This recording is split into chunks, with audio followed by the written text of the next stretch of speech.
Wako wapi? Haya, kujeni tu hapa. Haya ni atumia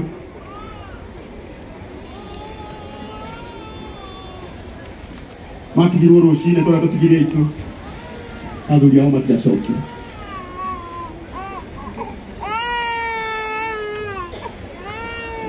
Vitu zingine zinakuanga gumu na ni gumu. Hapa hakuna mwenye alikuwa mmefanya hiyo hesabu. Nimeona hata wamekuja na picha za wale ambao walituacha. Hebu leta hii moja.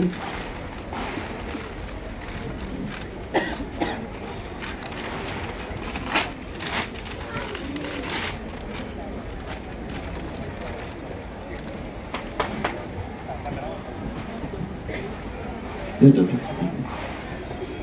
Kuna mwingine alikuwa na picha hapo.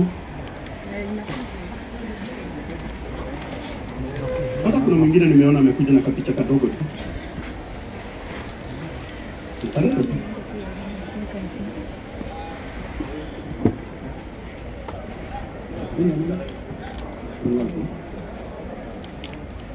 Imagine. Hawa ni watu ambao waliacha familia zao na wakasema wameenda kazi na hawakurudi.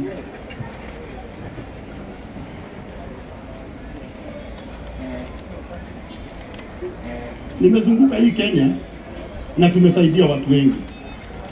Na mimi najua hata hawa watu naweza wasaidia. Si ni ukweli? Si wanahitaji msaada yetu. Kabisa. Nimeelezewa kuwa kuna mmoja alizikwa na kuna ni huyu. Huyu amezikwa. Na wacha tu niwape dakika moja tu watusalimie. Moja tu. Si ndio? Watu wasifikirie ni watu ambao tumeokota na huko tukawaleta hapa. Wacha watusalimie tu dakika moja ili tujue hata sisi penye tunaweza wasaidia saa hii tu hapa. Si ukweli? Haya. Karibu sana mama. Bwana asifiwe. Bwana asifiwe tena. Naitwa Nancy Njoroge. Njoroge ni Ndere. Njoroge alikuwa anafanya kazi hapa Sunbeam, Badi From. Na wakati jambo hilo lilifanyika Tuesday, kitu saa 10, mimi na watoto wangu tuligojeka wote. Na hakuna mtu alikuwa pamoja na mwingine. I had my daughters here, 2 of them and my son. Na kila mtu alikuwa ananipigia na niambia, mama, nimesikia vibaya. Hatukuwa tunajua tunasikia huo ubaya kwa sababu baba yetu alikuwa anatuacha. But all is good. Kwa sababu Mungu anatenda kadri na mapenzi yake. Sisi ndio tulijitolea baba yetu hapa juu. Tulikuwa na DCI kutoka Kamukuji. Na hawa watoto wangu walisema sisi tunataka kujibebea baba yetu na mikono yetu. Tulikuwa na kijana anaitwa Ruru mwenye walikuwa wanafanya kazi na Njoroge. Na msichana anaitwa Winnie, I think they are here. Na Ruru ndio walibeba baba yetu wakiwa na my son Chege. Na Chege ndio alikuta baba yake amelala kama ameangalia na chini, akamgeuza. Tukateremshia hapa chini. Nao wasichana wakakaa hapo kwa baba yao, Carol and Catherine, wakasema ona baba yetu bado kichwa ni moto.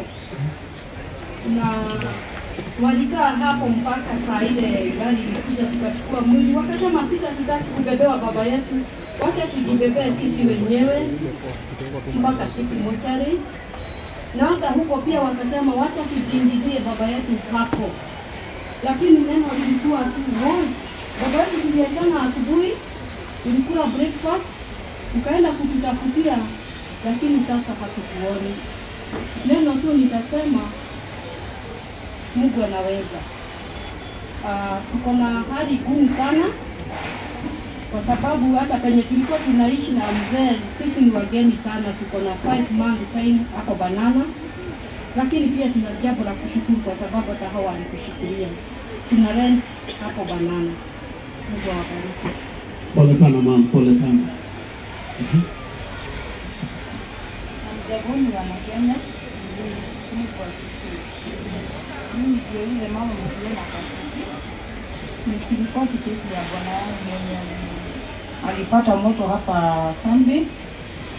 Then hata wakati walivujiwa duka alikuwa ananiambia jinsi si vizuri. Wamepora mali yangu yote, lakini saa hii si mali tunalilia. Saa hii tunalilia mioyo yetu. Mama John niko mahali pabaya, uniombee sana. Mwisho akaanguka wakati moto ilirushwa juu na chini. Akaanguka, akanipigia simu akaniambia Mama John, jaribu sana tuone vile nitaokolewa huku. Mahali niko moto bado inanipata. Akapigia marafiki wake sana mpaka akapigia baba yake mzazi. Akamwambia baba nimeanguka juu, alikuwa na mazishi ya kijana ya sister yake. It was on Tuesday. Thursday walikuwa na kijana na mazishi ya kijana ya sister yake alikuwa ameaga, so tulikuwa tuende Thursday. Haikuwezekana, akaambia baba na mama, mimi ndio mkanishikilia juu mahali nimeanguka nimevutika. Watu wakajaribu sana, nikapigia mpaka watu wakajaribu sana juu hapa tulikuwa na chaos, kila kitu ilikuwa mbaya. Mzee wangu hakupata ambulance ya kumwokoa, hakuna Uber ilipatikana. Wale watu walijitolewa ni wenye walipeleka na pikipiki, so akampeleka hapa Githurai hapa Githurai zinabebea. Hiyo hospitali haikufungwa. So ikabidi sasa wamtolee huku, tulikuwa kubaya na hii ile ilikuwa mbaya, wakamkimbiza mpaka St. Francis. Wakati mzee wangu alifika, tuliweza kuonana na tukaongea. Na akaingia emergency room na wakaanza kumwattend. Walipoanza kumwattend, mzee wangu vile alikuwa anaanza kuattendiwa, ndivyo hali ilikuwa inarudi kwenda chini. So ikasemekana St. Francis lazima afanyiwe hizo scanning zote, akafanyiwa zote, akaonekana alikuwa na internal bleeding. So that internal bleeding ikambidi aende theater.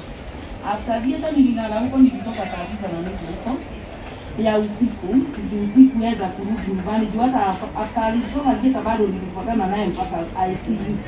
Nikaenda huko ICU nikampata, lakini hali bado ilikuwa chini.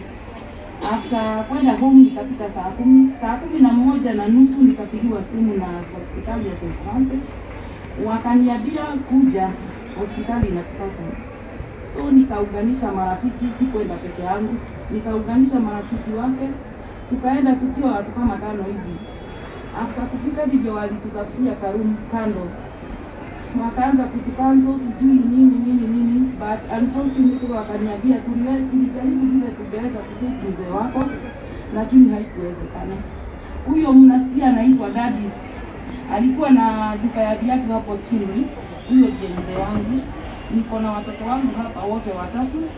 Niko na Ann, John na Harrison. Harrison walikuwa wanafanya kazi na yeye. Pia alikuwa ameajiri msichana wa mwenye alikuwa anamuita Anko. Mzee wangu ni mzee alikuwa anapenda amani sana. Kila mtu anaweza kagua Dadis hapa, hakuna mwenye hakuwa anamjua. Yes, mambo ilikuwa namna hiyo. Tuko hali ngumu. Saa hii tutamzika huko Murang'a on Friday. Na mtuombee sana. Juu hali yetu saa hii ni mbaya sana. Asanteni. Pole sana. Yesu asifiwe. Kwa maana Mungu ni tena hivi. Na hiyo siku ya Tuesday naomba uondoke. Akaniambia nenda mapema saa 11 ndio kuja. Aone kama ataamkia asubuhi, alikuwa na safari, alikuwa anaenda kuona mama yake. Akanipigia masaa mengine akaniuliza mimi, akaniambia ndio. Akaniuliza huko kuna haka juu, akaniambia kwanza kanisa. Akaniambia, nikamuuliza nimeuza, akaniambia bado hata tutauza, tuuza tu kofia lakini tumefunga. Nikamwambia basi tuje nyumbani, akaniambia hata nikipata usafiri nitakuja. Basi masaa ya jioni saa 10 nilitaka kumpigia simu nimwambie kijana mwenye alikuwa anakuja midterm wa form 4 anaumwa, anataka niletee dawa. Nilipiga hiyo simu mpaka jioni ya 6. Na hiyo simu mara ya kwanza ilikuwa inaita lakini ilikuwa inapokelewa. Ilikuwa 6 ndio ilienda mchezo. Tukasikia tunamtafuta kila mahali, hospitalini, hospitali, polisi. Tumekuja kwa hii ghorofa mara nyingi, tunapanda tunashuka, hatuko hiyo mahali. Wafanyakazi wakaniambia kuna maandamano nisikuja na mtoto.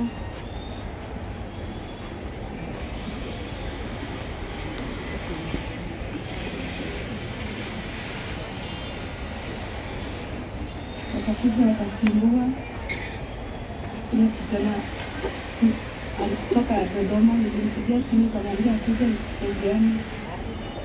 Wakatimbua. Ndio akamaliza kutoa hiyo mtendeka fulani. Akatoka sasa kawaida kwa kando kuna kitu anaona. Wakasema kumbe alikuwa ni yeye. Ndio hapa na kichwa hapa na miguu. Kabidi watoke waende DNA.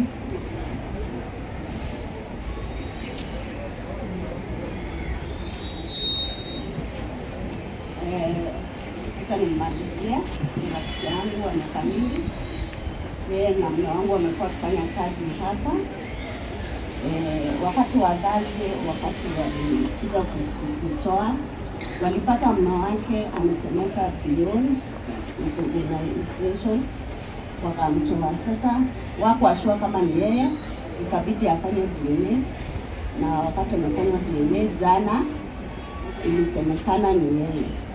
Kwa sisi tulikuwa tunaomba positive results kwamba tunaweza pata huyo rafiki yetu na mume wa huyu dada, manake ana watoto 5 na wa kwanza ako form 4 na yule mdogo ako 1 year 2 months na amekuwa housewife all along. The husband has been catering for her all along. Na tunaomba maombi yenu sana na usaidizi wenu ndio hao watoto waweze kusoma na hao watoto waendeleze maisha yao na wamchunge mama wao katika hali ya baadaye. Tumekuwa na mzigo mzito, manake hata mama yake ameaga in 2 weeks time, tumefanya mchango kwa hospitali, ilikuwa ngumu pia kumfikia. Sasa safari yenyewe ni ndefu, manake safari ya kumpeleka Fanta nyumbani ni hadi Tanzania.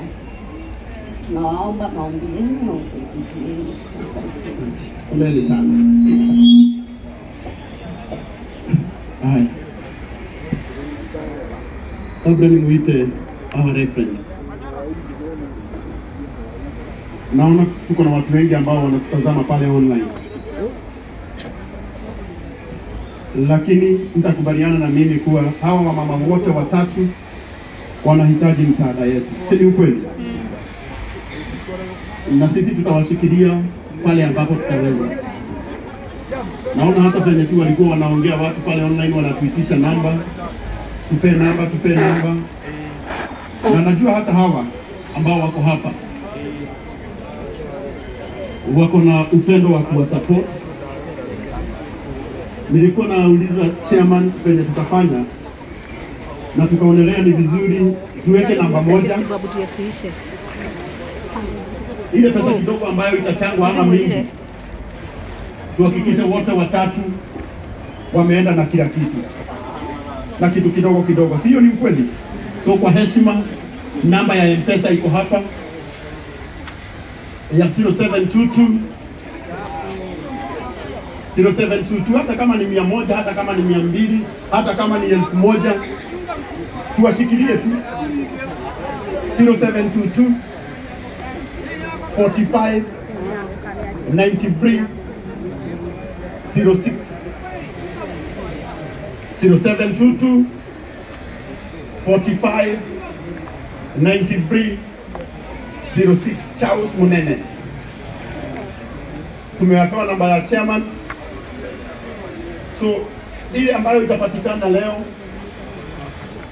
wote watatu watapewa kila mtu kitu kidogo. Najua hatuwezi kuwalipa. Hatuwezi kuwaondoa ile uchungu ambao iko kwa mioyo zao. Lakini tukijaribu tu kuwashikilia tu kidogo, Mungu wetu atatubariki.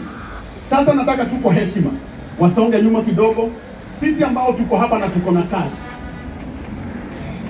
Kabla niite our mom Reverend Lucy, tutaziweka tu hapa. Sio ni mzuri? So kwa heshima, ingia kwa mfuko yako, tu support hawa wajane kwa heshima tu. Ona